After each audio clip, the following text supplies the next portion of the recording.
Tuhan kok disalib?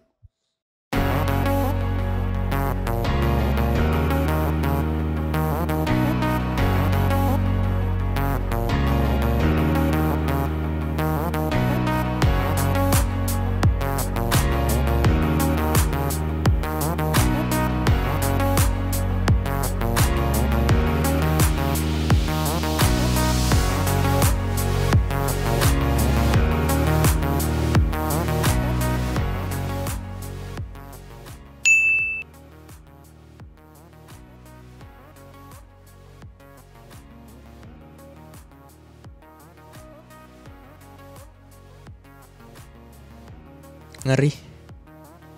Brutal ya. Kenapa? Terkejut ya.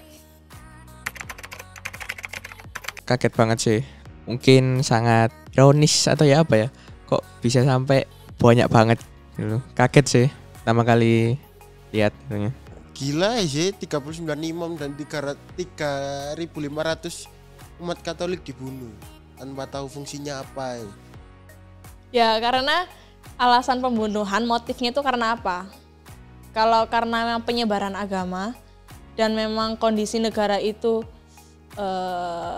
kasarannya fanatik dengan apa yang mereka percaya sehingga tidak menerima orang Katolik, ya pantas dong kalau aku membela orang Katolik gitu.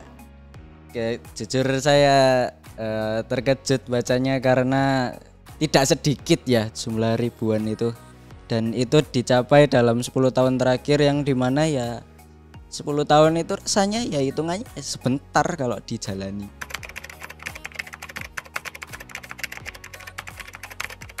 Aku kurang tahu sih.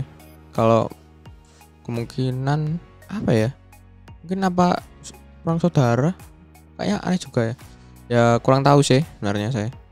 Sepertinya konflik antar agama yang dipicu mungkin karena diskriminasi antar umat beragama ya.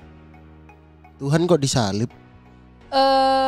Bisa karena faktor kalau waktu 10 tahun pembunuhan orang dengan orang yang dibunuh itu statusnya sama orang Katolik, ya berarti ada masalah antara mereka Nigeria itu dengan orang Katolik, bisa dari ajaran agama Katolik yang tidak bisa mereka terima atau mereka kontra dengan apa yang diajarkan, atau mungkin ada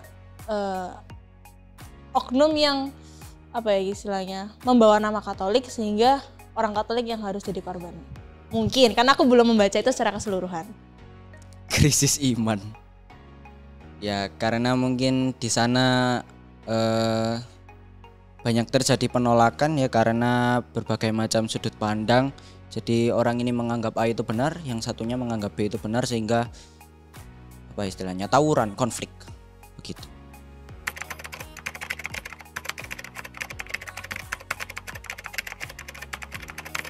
Saya nggak tahu. Aku nggak tahu mungkin apa ya. Dari mungkin kenapa orang bisa disebut martir ya kurang tahu sih mas. Ya kayak gitulah. Tidak semuanya.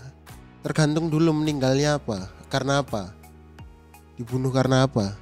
Siapa tahu kan dibunuh karena hukuman mati, kan kita tidak tahu juga ya.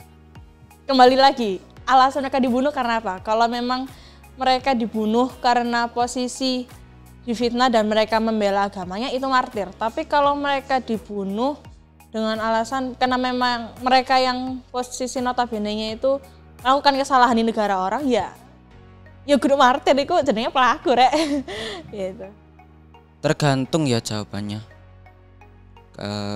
Mengapa saya menjawab tergantung? Karena kalau semisal dia meninggal karena membela Tuhan dengan dasar iman yang cukup kuat, dia bisa disebut sebagai martir. Tapi kalau cuman kayak oh begini Yesus itu begini gini lalu dia mati dibunuh, ya landasan imannya lemah, ya tidak layak disebut sebagai martir.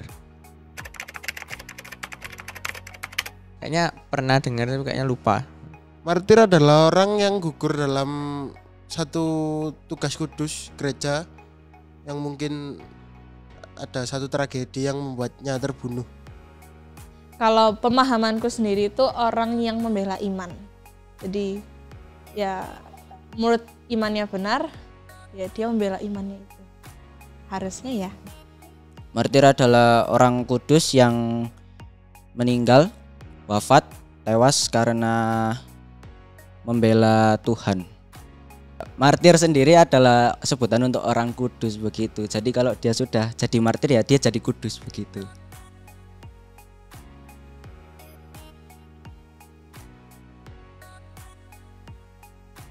Martir adalah mereka yang memberi kesaksian iman hingga dan dengan kematiannya.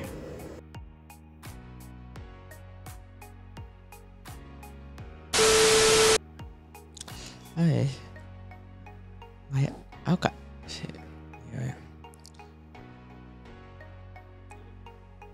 Apa martir mas? Apa yang tahu sih? Aku lupa banget. Oh, durung ya?